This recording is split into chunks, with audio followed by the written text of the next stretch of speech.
وشفيعنا ونور قلوبنا وقرة أعيننا محمد وعلى آله وصحبه وبارك وسلم. نوينا تعلم وتعليم وتذكر وتذكير والنفع والانتفاع والإفادة والاستفادة والحث على التمسك بكتاب الله وسنة رسوله صلى الله عليه وآله وصحبه وسلم، ودعاء إلى الهدى ودلالة على الخير، ابتغاء وجه الله ومرضاته وقربه وثوابه سبحانه وتعالى، مع لطف وعافية برحمتك يا أرحم الراحمين. اللهم إنا نسألك العلم لدني ومشرب الصوفي الهاني يا وهاب يا غني. اللهم إنا نسألك العلم لدني ومشرب الصوفي الهاني يا وهاب يا غني. اللهم إنا نسألك العلم لدني ومشرب الصوفي الهاني يا وهاب يا غني. وصلى الله على سيدنا محمد وعلى آله وصحبه وسلم، والحمد لله رب العالمين. آمين.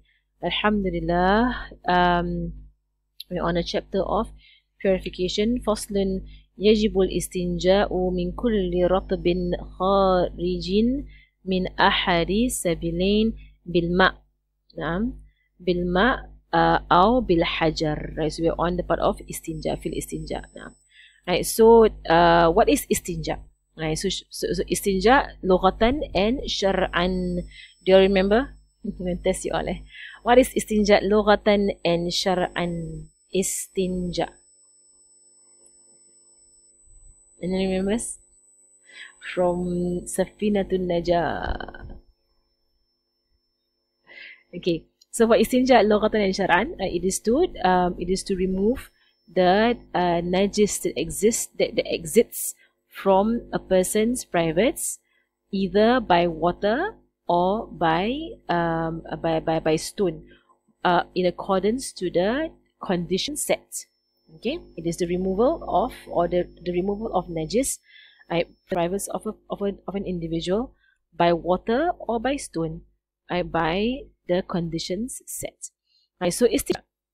Allahumma salli ala Sayyidina Muhammad. So it is compulsory, it is wajib to istinja from every form of moisture, filth that exists from the two private parts using water or stones or anything that is solid, pure, able to remove filth that is present and not sacred. Okay, by using I think that the English is a bit. It is obligatory to clean oneself from all moisture and filth that exists from the two private parts using water, stones or anything that is solid, pure, able to remove the filth that is present and not secret. So going back to this, if something is not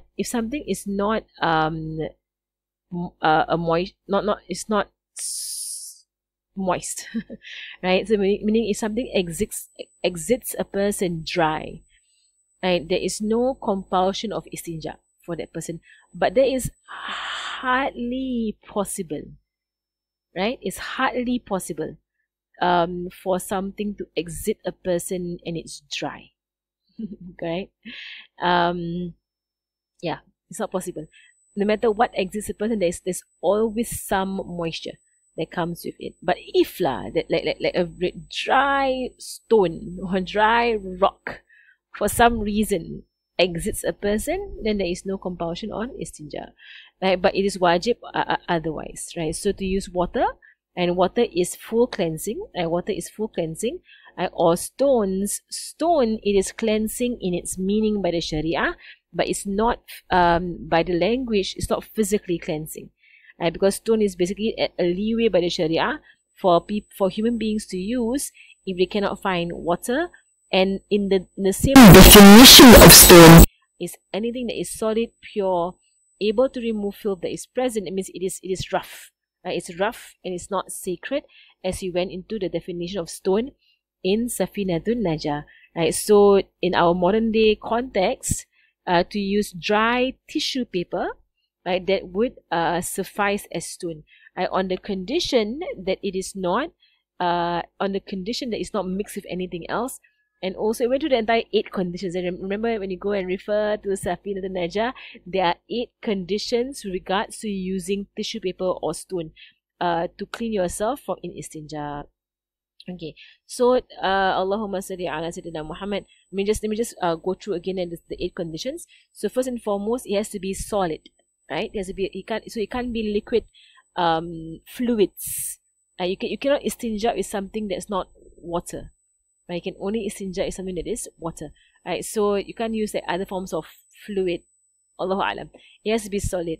It has to be pure, meaning it's not mixed with any form of najis, or it's not a form of najis. Like some people might confuse hardened dung as stones, whereas they're dung, they're not stones, right? They might confuse that, right? Or it has to be rough, so it can't be like, for example, the end of a rounded glass bottle, or the end of a rounded plastic bottle, or to use a plastic bag to istinja yourself, right? Or to istijmar. The word that was used in the Najah was istijmar.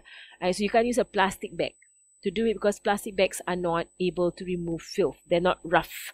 They're not absorbent, right? Cannot be sacred. So it cannot be the pages of our book of knowledge. Of course not. Also, that the stone has to be completely dry. Remember, completely dry. It cannot be a food item. Right, so it cannot be bones, or something, something else. It has to be tree, right? Tree wipings. Remember, tree wipings. So tree surfaces, tree clean surfaces, or tree pieces of stone or tissue paper. Allahumma salli ala Muhammad, minimum. Right, so if it's after tree is still not clean, you have to extend it to 4, 5, 6, 7, and it's sunnah to keep it an odd number. If it's clean before you finish wiping the third, that means on the second wipe it's already clean, then you still have to do a third. There has to be a minimum of 3 wipings, right? And then the last condition is that, that's the last few conditions, they're all about the same, is that the najis cannot mix with any other substance like water or anything else, and the najis cannot mix with each other. Right, the urine and the feces cannot mix with each other, and also the najis cannot have touched any other part of the body than the place by which it exited from. Right, so it cannot touch the inner thighs. It cannot touch any of the flesh around at all. So the moment it touches any of these places, then it's compulsory to use water.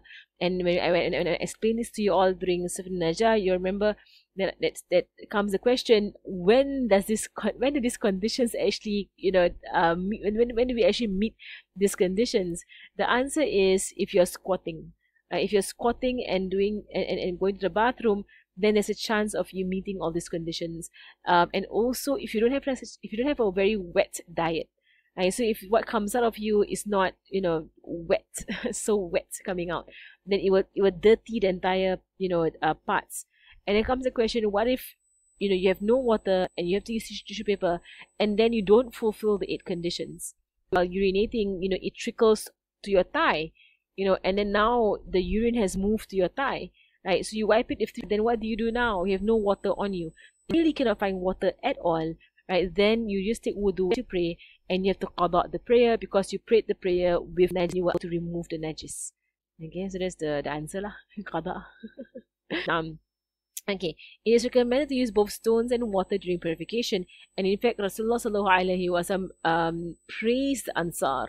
The Ansar are the people of Medina. Rasulullah sallallahu alaihi wasallam praised the people of Medina, saying that how clean the people of Medina, because they have combined the usage of stone with the usage of water. And so if someone wants to combine the usage of stone and water, which is a sunnah, right, meaning to use tissue paper and then to use water as a sunnah, then they should use the stones first and then water later, because water cleans out better than stone.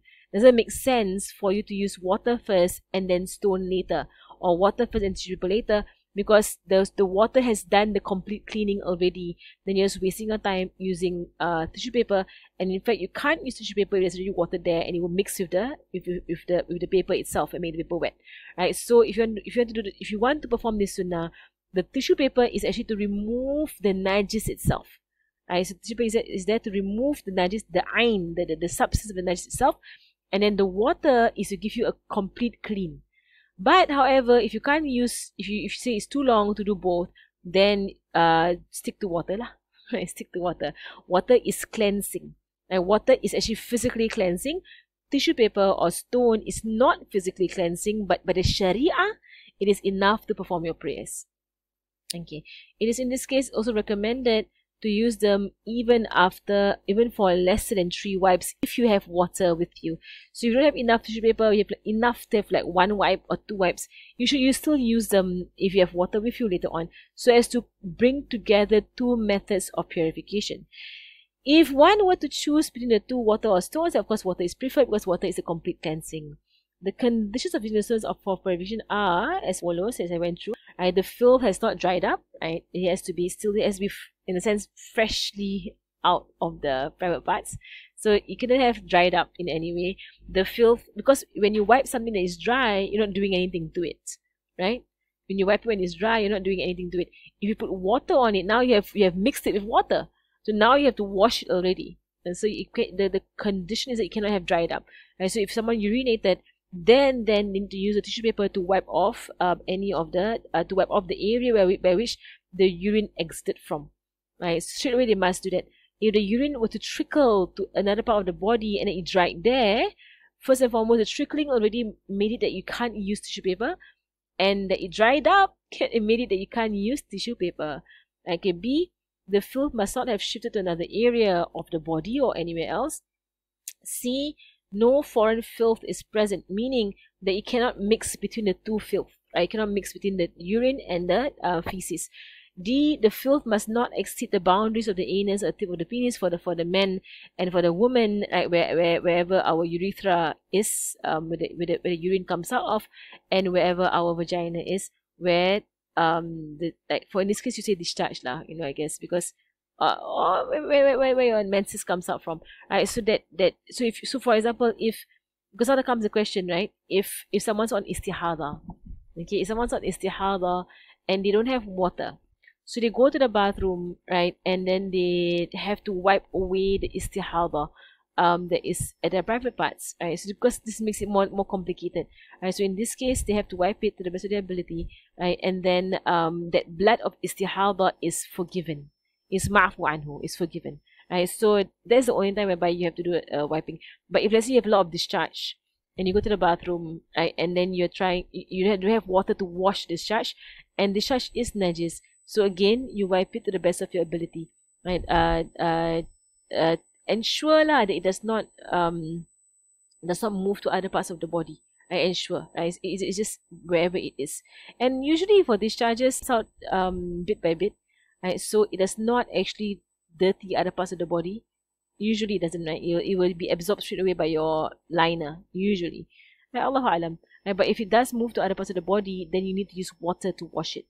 Right? The water does not touch the private parts, or meaning the parts whereby the najis came out of, and wiping the stones must be done with at least 3 wipes. We went through that just now. At least 3 wipes. Even if you came out clean on the second wipe or the first wipe, you must complete 3 wipes. If it's not clean after 3 wipes, then it is wajib to increase the wipes until it comes out clean. What do you mean by it comes out clean? Meaning that when you wipe it, right, see a color is not clean yet. You need to continue wiping it until the tissue comes out without any color. That's how our teachers will show us that, for example, this is the area whereby the najis comes out of.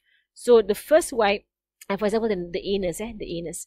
So the first wipe, you wipe from the side, right, one side, and then you throw it away. Then you wipe from the second side, like that, and you throw it away. Then you wipe through the center, like that, and you throw it wipes, right? And if you take a 4th wipe and you wipe it, right, to see if it's clean. If it's still not clean, then take a 5th wipe and wipe it again to see if it's clean. Okay, all right. So at least 3 wipes. If the private parts are not clean, even after 3 wipes, then it's wajib to increase it, and it's sunnah to do it to an odd number to encompass the area of private parts with the stones. Meaning what I just showed you, right, that you have to wipe the entire thing, right, left, right, center, right, through the entire thing. Usually it's the anus that requires all this wiping, and that's why you realize that they are squatting. It's not sitting, because if you are sitting, the najis is all over the place. Right, it has to be a squatting situation. Now, to perform the purification using the left hand, right? So to istinja on the left hand, to use the middle finger to wipe the anus when performing the purification using water. Meaning that you istinja the anus and also your own, other body parts, your other private parts with the middle finger, because it is the one that can enter the most, or the easiest to enter, right? So which means that if this is the anus of an individual, right, to actually, if you're not fasting, right, to actually insert your finger into it a little bit and wipe what is inside. Your istinja is in that way, with water, if you're using water. So you're going to put your finger in and pull it out. Alright? Same thing with the vagina. So the vagina also is a hole, right? And so basically you put in your finger and you pull out the discharge around it. You pull it out, right, and take it out. Okay, so you're gonna istinja in that way, but don't be paranoid, right, about. And I know people who they will keep pulling and pulling and pulling the discharge and pulling and pulling and pulling, right? A few times is enough, is done. I don't have to keep trying to dig all the way in to try and pull out all the discharge. Your private region naturally has discharge, right? So it's okay to just remove the ones at the edge of it. Okay. To begin the purification, using water at the frontal private parts and then washing the back, right? So if you're using water, you wash the front first and then you wash the back, and that is the order of doing it in that way. To perform purification before ablution. Purification here means istinja. So the entire thing that Ustad has translated from to the word purification is not tahara, but it's actually istinja. Right? So to do istinja before doing wudu. And you say, isn't that obvious? Shouldn't you be doing istinja before wudu? The answer is, it might not be obvious, right? Because it is possible for a person to perform wudu doing istinja, and their wudu is valid if they don't do anything that does not nullify their wudu. So that, for example, let me see what's the situation. Right, so okay, for example, if let's say someone goes to the bathroom, right? Let's see of a situation whereby this might be the case. Someone goes to the bathroom, right, and then they bring tissue paper with them. Right, so but while they were going, they realized that the urine trickled to the side of their thighs, the inner thighs. So they know now they can't use tissue paper. They have to do complete istinja. So this person, wipes everything dry first, right, and then goes out of the bathroom and then goes and get water. So maybe this person, when he goes and gets water, this person takes wudu first. Possible, takes wudu first, and she has wudu now, but she has najis on her, right? That's one thing, and najis on her. So then this person goes to the bathroom with water to wash the area whereby the urine trickled, right? So to istinja herself. If she is able to do so without touching her private parts, then maybe she took like a shower head or something. I don't know. I'm thinking of like how it could be possible that someone does wudu without doing istinja. It is possible, right? So then she uses a shower head and she showers the area without touching it until she's very, very sure that it is clean. Then her wudu is valid and her istinja is valid. She can pray, but it's a very strange thing to do lah. It's very strange to do istinja before, to do istinja after wudu. It's very strange, right? But if let's say someone were to come to that kind of situation, it is makruh. It is sunnah to perform to perform the istinja before performing the wudu, right? So as to avoid nullifying your wudu. And then after performing the istinja, to rub your hands with soil before washing it. Okay, this rubbing hands with soil is equivalent to a long time ago using soap. For them, they have no soap, they use soil. Right? So whenever they would do something that has a very strong smell, they will go to the soil and they will rub their hands in the soil and the smell will go away. Right? So in Allahumma Muhammad, right, in Tarim, right, when they eat fish and the very strong smell for fish, right, they will go to the soil and they will rub their hands in the soil, and the smell for the fish goes away from the soil. Right, so basically this part about rubbing your hand in the soil is basically soap. Right, so to use soap is sunnah. Right, to use soap when you istinja is sunnah to remove the smell, especially if you do, especially if it's feces, right? There's a very strong smell, so use soap for it. There's a question there about using wet tissue.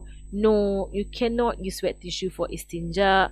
Why? Because wet tissue is not a dry substance. It has to be dry, must be dry. The tissue must be dry. You cannot use wet tissue for istinja. Right. To sprinkle water on the private parts or part of the clothes that cover them, or any fabric covering it. Right. So to sprinkle water. Why sprinkle water? Because this is to account for any najis that is ma'nawi.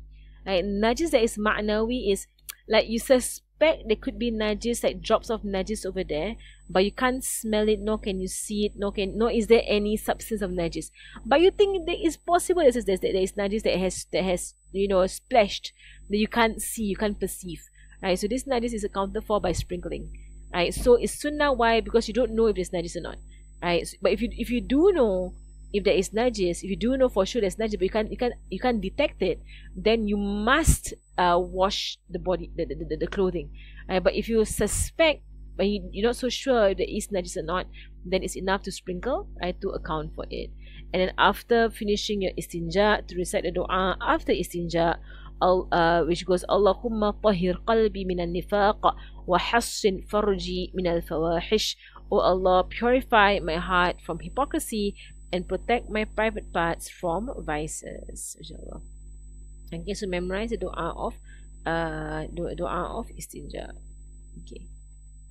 Alhamdulillah. Going on to the next chapter, the chapter on matters that make bathing obligatory. Right. So fasdan fi mujibil ghusli, mujibatul ghusli. Right. What makes bathing obligatory? Okay. So first and foremost, definition of ghusl. Right. Definition of bath.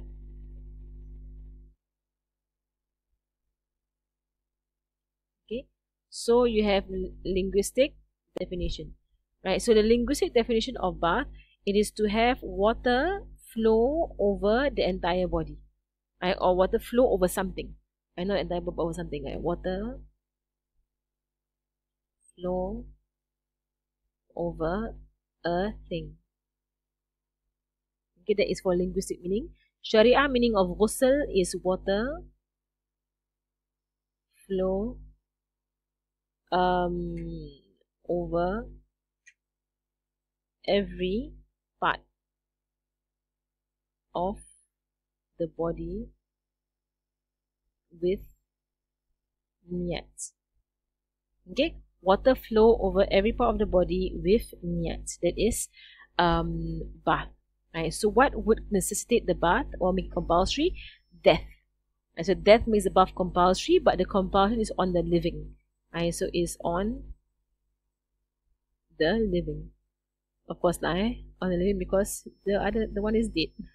Right, and because the one who is performing the bath is not the one who is bathing or performing the bath for the dead, there is no wajib of doing the niyat. And there is no wajib of doing niyat for bathing the dead, but it's sunnah to niyat that you're bathing the dead. Because the one who's performing the act of obedience is the one who's dead. He's getting it performed on him. So the niyat is on a dead lah, basically. So to niyat that's how that you're washing the dead, it is sunnah. It is not wajib. The rest of it is wajib for you to niyat that you are doing the compulsion. So menstruation, postnatal bleeding, nifas, giving birth, even if it was just a clot of blood or a piece of flesh, even when there is no blood fluids discharged during its exit. So I'm going to speak about this in a while, right? Like miscarriages, right? And then menstrual residual impurity that is caused by excretion of semen. You can change this word to sexual fluids. Right, sexual emissions lah, or fluids lah. Okay, because this word mani, right, refers to women. Men and women both have mani. Right, so I don't know whether in English semen applies to women, and as far as I know, it applies to men. Kan? Okay, so you can change this to sexual fluids. Okay, so basically menstruation, haid, nifas. Again, to refresh your memory, what is haid linguistically? It means to overflow. So haid linguistically, it means to overflow. And then Allahumma salli ala Sayyidina Muhammad. Okay, hayd meaning to overflow. To overflow, whereas in the Sharia meaning hayd, it is the periodic flow of blood from the furthest part of the womb of a woman in a way that shows her health. Okay, repeat. So linguistic for hayd, overflow, an overflow, like, or a flood. Like, so hab al-wadi, that means the valley overflowed with water. Like, so hab al-wadi, hab, like, hayd, to overflow.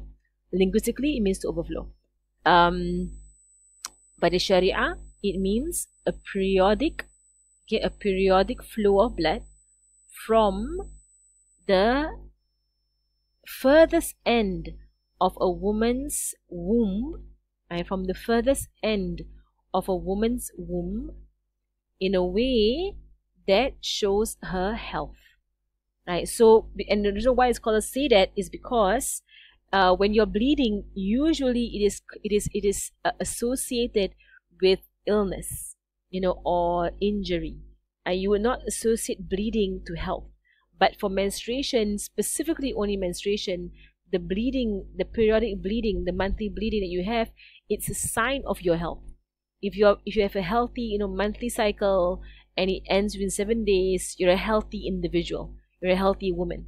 Right? But if your cycle is all over the place, it comes, it goes off for a few months and it comes back, or it comes ends beyond 20 days, 30 days, then it shows the stress in the woman, or it shows that she's unhealthy. There's something wrong with her. So the menses is actually a sign of health of a woman. That is menses. Okay, that is the linguistic and Sharia meaning of menses. I didn't write it down, so I hope you all have written it down. Nifas. Okay, nifas in the linguistic meaning, it means life. From the word nafs. Right, nafs, it means a person, a life, a nafs. So nifas, it is the emptying of, it is the bleeding upon. It is the bleeding that comes after the emptying of the womb from all human form. Okay, so again, nifas linguistically meaning it is life, right? Because life comes out of a human being, you're giving birth, right? Sharia meaning it is the bleeding that it is the exiting of blood from the womb of a woman after it has been emptied out of all human life, or all human form, right? So which tells us that any bleeding before a woman gives birth or before a woman miscarriages, that bleeding is not nifas, but it falls under istihada, because nifas, specifically the definition it has, is only the blood that comes out when the womb has been emptied out. If the womb is not empty, the blood is not nifas. Right? The blood is istihada. Right? So and if let's say a woman has twins or triplets, it is only after the last child comes out, then that blood that comes out is called nifas. If the first child came out and there was a time between the first and second child, and there was blood that came out, that blood is not nifas, that blood is under istihada kind of blood. So if a woman were to have several people in her womb, several babies in her womb, and to give birth to all of them, if let's say she went to labor before Maghrib, right, before she went to labor, so she is in labor and it's Maghrib time, so the first child comes out, okay, at maybe about 20 minutes into Maghrib, the first child comes out. She has not prayed Maghrib, she's not in nifas. She's not in nifas, she has not prayed Maghrib. The second child is about to come out as well. So after 20 minutes, maybe the second child comes out. Allahu A'lam, I don't know how it works, but maybe 20 minutes, the second child comes out, right? Maybe she has triplets, right? So after another 20 minutes, the third child comes out. So maybe her giving birth the entire time, from the beginning to the end, it took maybe an hour and a half, for example, and the entire time she was unable to get up and to go and perform her Maghrib prayer. So can someone say, Maghrib is not on her because she is, she has blood coming out of her, she's already in nifas? The answer is, you say, no, you can't say that. The blood that was coming out of her while she was giving birth to her triplets, that blood was not nifas, but that blood was istihada blood. And Maghrib is compulsory on her. And what must she do right now? She will just, because after giving birth to the third one, nifas came. So when nifas came after the third one, because the womb is now empty, that blood is nifas, she can't pray. She can't possibly pray because she's in nifas. What she can do is that she's like the person who could have prayed earlier in the prayer timing, but did not pray. Then when they wanted to pray later on in the prayer timing, they find out they got their menses. Same story as that person. So when they become clean, they must qada. They must just qada whatever they miss, and inshallah no sin on them because they are not done it on purpose to miss the prayer. Right? So she just has to remind herself that when she was giving birth, Maghrib came in, and then by the time she finished giving birth, she got her nifas, and so Maghrib is on her neck. She has to perform Maghrib. Right, that prayer. So just to be very clear about that. Okay, now, then you have wal Vilada. So Vilada means to give birth, right? Whereby the giving birth of a human being. Walau alaqatan wa mudghatan bila rutubatin. So even if it's a clot of blood or a piece of flesh without any other fluids that accompany it, even if, right? So even if, right? So if someone were to miscarry, and be very careful, very clear, that miscarriage is only, and all of you are women here, so pay attention to this, because when you get married, you have get pregnant, all these issues come about. And I have so many students who went through all of these things without realizing what was the fiqh and what was the hukum behind all of these things. So if a person is less than 2 months pregnant, if a person is less than 2 months pregnant, if they are experiencing miscarriage, then that blood is counted as menses and not nifas. It's menses and not nifas. A person has to be more than 2 months pregnant, and 2 months pregnancy is counted not from her menses, as how they usually do it in clinics. They will count from your last menses. No, it counts from the point whereby the woman misses her menses. Right, 2 months from there. Right, so from the point where she missed her menses, right, that is where you count her 2 months.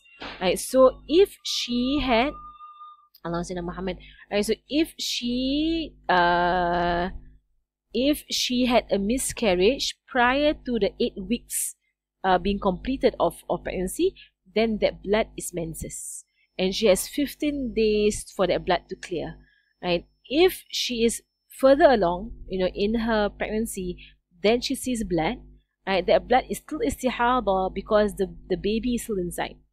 Right? Once the clots or the piece of flesh comes out of her, right? If there's no blood that follows it, it's just a piece of flesh that came out. That's all. And no blood that followed it, then she's in Vilada. She has just given birth. It is counted she has given birth. And if there's no nifas that followed, she has to go and take a shower before she can pray the next prayer, because she went into major hadas by birth. Usually when there is a miscarriage or a birth, what comes with it is nifas. So most people don't actually bathe from giving birth, because nifas comes immediately after giving birth. But there are situations by which a person can possibly give birth without nifas. Like one of my friends, she experienced when she went through a C-section, by cesarean, that the baby was removed from her womb, and then there was no nifas. The nifas only came 24 hours later. So at that point in time, she just gave birth, she is in major hadas, and there's no nifas coming out of her. Her body has not processed that the baby is not there anymore. The body didn't process. So the blood is still there inside of her. So what's her state now? Her state is that she has to go and take a bath from Vilada, from giving birth, and pray her prayers, because she's not in nifas yet. But when the blood appears, then now she's in nifas, right? She goes into nifas, right? So that's for Vilada. So Vilada specifically is for women who do not experience nifas upon giving birth. It's only for this kind of women. But for most people, no, they don't actually have to be from Vilada, because most people, they will experience nifas. Okay, and then last one about janaba. Okay, janaba, definition of janaba means al-bu'ad, at a distance. right? And then the Sharia meaning of janaba, it is a state of being that would require for a person to do a full bath to get rid of. Right? It's a state of being that a person would require a full bath, right, to get rid of the janaba. So janaba, it comes about when semen is or sexual fluids are excreted. Inshallah, next year I'll speak more about sexual fluids, right, in a woman especially, right, and that of a man, right, and here are the signs lah of what of whether you are experiencing a sexual excretion or not, because it will tell you if you have to take a compulsory bath. Right, so the excretion of mani happening in men and women is known clearly. Is known clearly by you see this 3, 1, 2, 3, 4.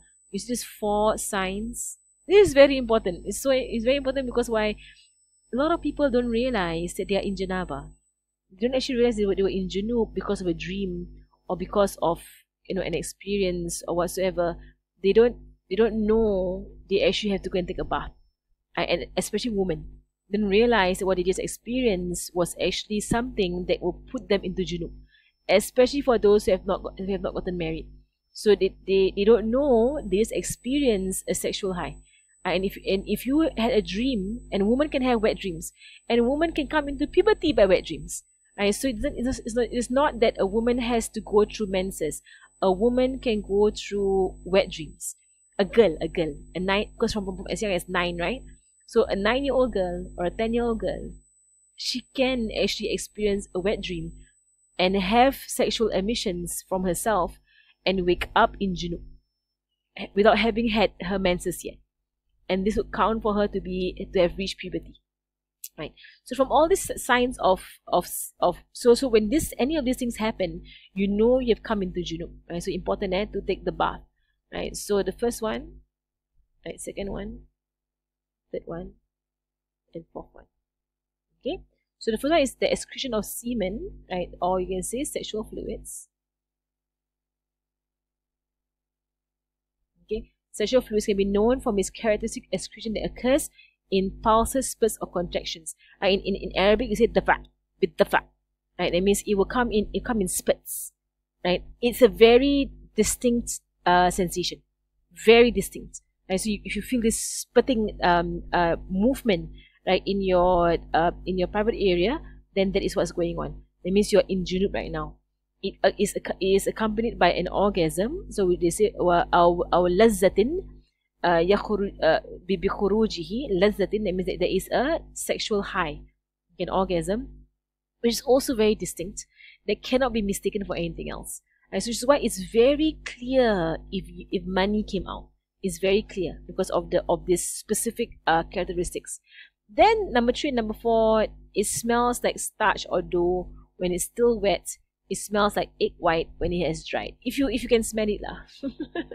Right. For me personally, I've never been able to identify by 3 and 4. Right. It's unless you know the smell of egg white or you know the smell of starch and dough. Right. But usually you can identify by 1 and 2.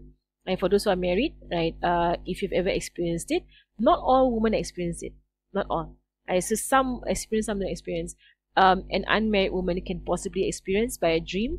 Right, or as what Hababa will say, for some people they play with their hands, and which basically in our language they will call it masturbation, which is haram.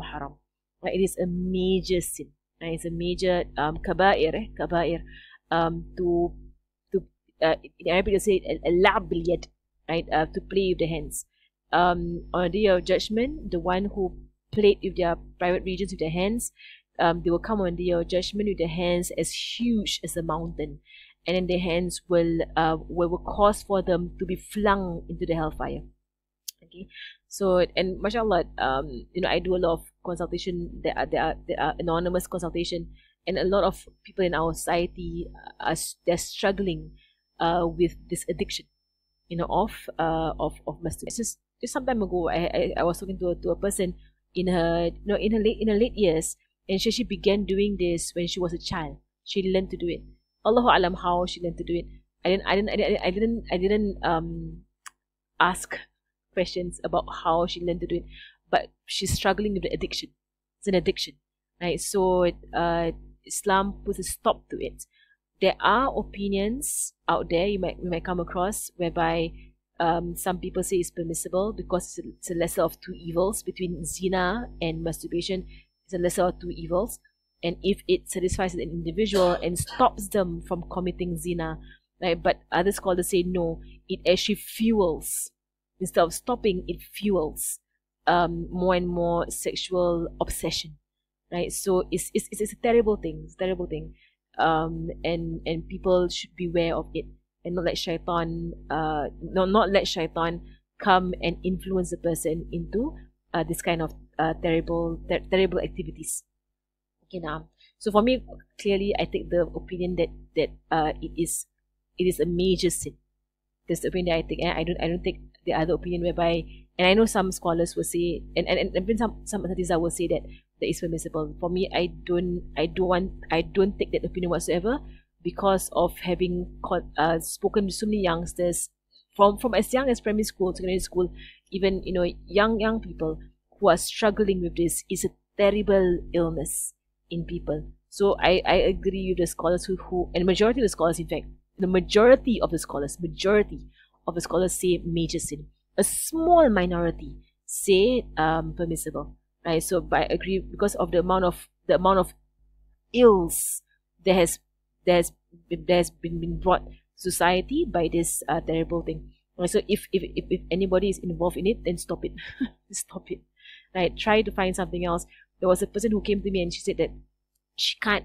And she's tried her best for how many years, tried to stop it. She cannot. She's addicted. So I said to her, when did it happen? She said to me, mashallah, all anonymous. I have no idea who they are. She said to me, it happens at night. When she's having a sexual high lah, in a sense, at night. And for women, I'm going to be very clear to the woman here. For women, when you're having your ovulation, be very aware. Okay, if you're ovulating, you are highly sexually triggered. Okay, for women, I'm going to be very, very blunt to us women. Right? If I'm not blunt with you all, I'm going to be blunt with you all, can. And I know a lot of youngsters are here, right? So you're listening in, alhamdulillah. Right? So women, be very aware of your cycle. Be very in touch with your cycle. Right? If you have just finished your menses, a week later, high chances you're ovulating.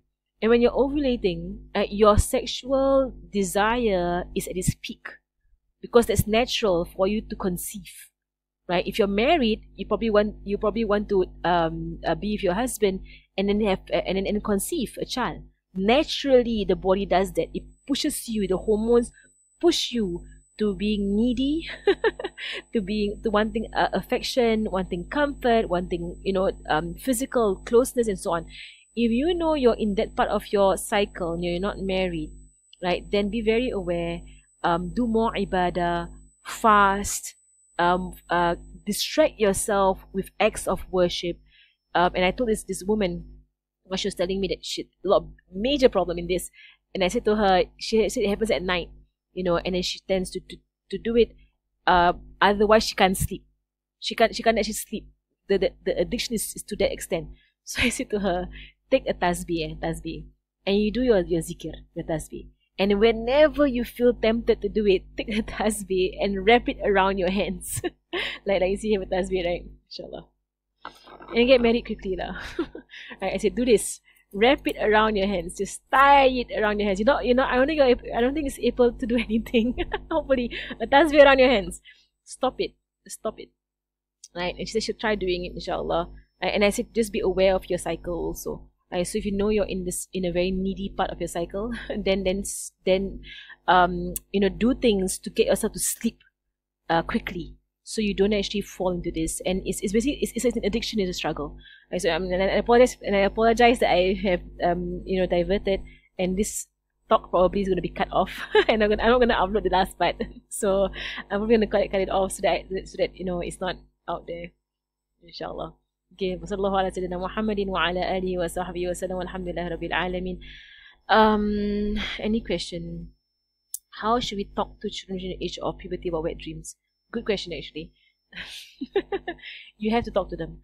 If you don't talk to them, they're gonna figure it out. They're gonna figure it out anyway, right? So, in a sense, what you can say to them, right? You don't have to be explicit about the wet dreams, but what you can say is that, okay, if you have a son or a daughter, right, and they reach the age of 9, they've reached the age of 9. I know of a boy who came into puberty at 10. Right? The mother was completely in shock that he came up to her and said to her that he had this dream, and then when he woke up, there was wetness, on his bed, and he told her what he saw. And then 10 years old lah, puberty already. So what you can say to them is that you don't have to be explicit, but say to them that if you wake up, from your sleep, and you feel that your private part is having contractions, or spurting, it is something that is very distinct, and then fluids coming out of your private parts, right? And you can say you had a dream that you're ashamed about. You can say that, a very shy dream. Just say that, shy dream. Okay. You can tell them to inform me of it. Don't have to tell you what the dream was, right? But can inform the parent of it, and then the parent can basically guide the child through taking a full ghusl, right? Because janaba, full ghusl, and now welcome to the world of those accounted. Welcome to the world of you're now in puberty, and your sins are counted. Mashallah. Just to end our class, there was once I had a talk in one of the schools. And there was a girl that came up to me after the talk, and she said to me that she's a youngster lah, a teenager, right? And she said that she slept with her boyfriend. But our Muslims are the relative of Muslims lah. But anyway, she slept with her boyfriend. And a few months ago, she said, she slept with her boyfriend, and she never knew that you have to actually take a bath after intercourse. Right, so the entire time, from the time that she slept with her boyfriend until now, how many months we have passed, she never took a bath from her zina. She committed zina lah, basically, right? And she didn't take a bath. So then she said that how now she's been praying the entire few months. So I just said to her very simply, needs to teach you all to answer questions also. And I said to her that, have you had your menses in the past few months? And she said yes, she had the menses, right, about a month, about a few weeks after the incident of zina. So I said to her that, you bathing from your menses already removed you of the major hadas, right? The menses bath removed you, right, from the major hadas. So basically, it is just that time, right, between the zina and the menses.